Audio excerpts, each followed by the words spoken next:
Hello everyone and welcome back to Empire Pro, or if you're new here, thank you for clicking on this video. Today I want to explore and discuss the ongoing storyline within WWE involving Karrion Kross. Kross is certainly someone who divides opinion within the WWE universe. Some see his character as often quite boring and stale or even one-dimensional, and to be honest, for a long time I would have agreed with that.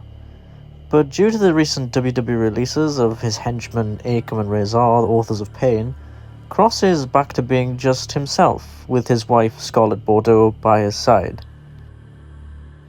Over the last few months, Kross's character has felt much more watchable, and he has certainly been given more substance to his own presentation.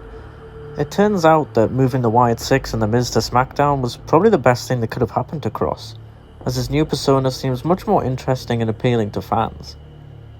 Kross has been appearing in many backstage segments on Raw recently, trying to get in many of the roster members' heads on Raw, particularly that of Xavier Woods before his eventual heel turn with Kofi to turn on Big E, Sami Zayn about his friendship with Kevin Owens and the Bloodline, and AJ Styles after being shown up by YouTube star Logan Paul. And even more interestingly is that people have rightly pointed out on social media a small Easter egg to this story. Kross often styles his hair in the same vein as the person he is trying to talk to and manipulate, most likely to gain their trust, with Kross likely hoping their guard will drop towards them and any advice he has to offer them. Kross will often lurk in the shadows, only to appear when Raw's babyfaces, for the most part, are in distress and have some kind of ultimatum to make. Kross whispers sweet nothings in their ears, hoping to simply cause chaos amongst the roster. He tried to warn Sami ahead of his match with Kevin Owens at the Elimination Chamber, and Sami ended up getting seriously hurt. He tried to tap into AJ Styles' darker side after he got shown up by Logan Paul, and he was successful in manipulating both Xavier Woods and The Miz into turning on their respective friends, Big E and R-Truth. So, theory time. What exactly is the end goal for Kross? And it's certainly not an easy question to answer, but my best guess would be one of two things. It's more of a two-parter.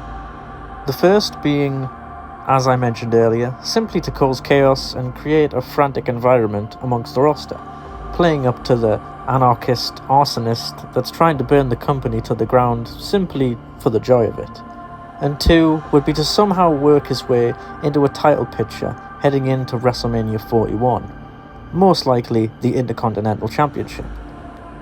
At the time of recording, Bron Breakker is still the WWE Intercontinental Champion on Monday Night Raw, and to be honest, I don't really see this changing before WrestleMania. We've already passed big pay-per-views like the Royal Rumble and the Elimination Chamber, and I would most likely assume that Breakker will be the champion heading into the showcase of all showcases.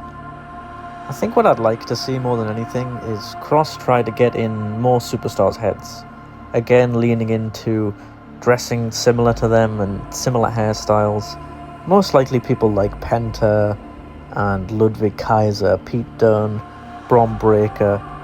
And I think what I would like to see is him kind of get comeuppance from that. You know, he tries to whisper into too many people's ears that they all start to realise what he's up to, what his game plan is, and they eventually decide to take it out on Kross.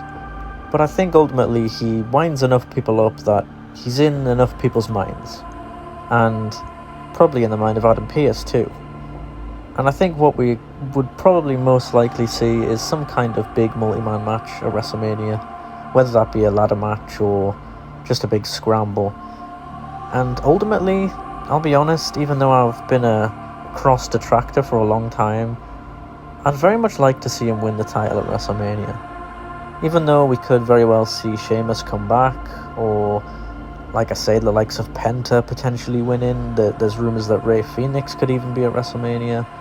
But for me, I'd love to see where Karrion Kross could take the WWE Intercontinental Championship and could really build off this character. Anyway, thank you all for watching. I hope you liked my theory, and if you've got a theory of your own, please leave it in the comments. And if there's any other videos you'd like to see, again, please leave those in the comments and I'd be happy to do them. As for me, Until next time, Empire out.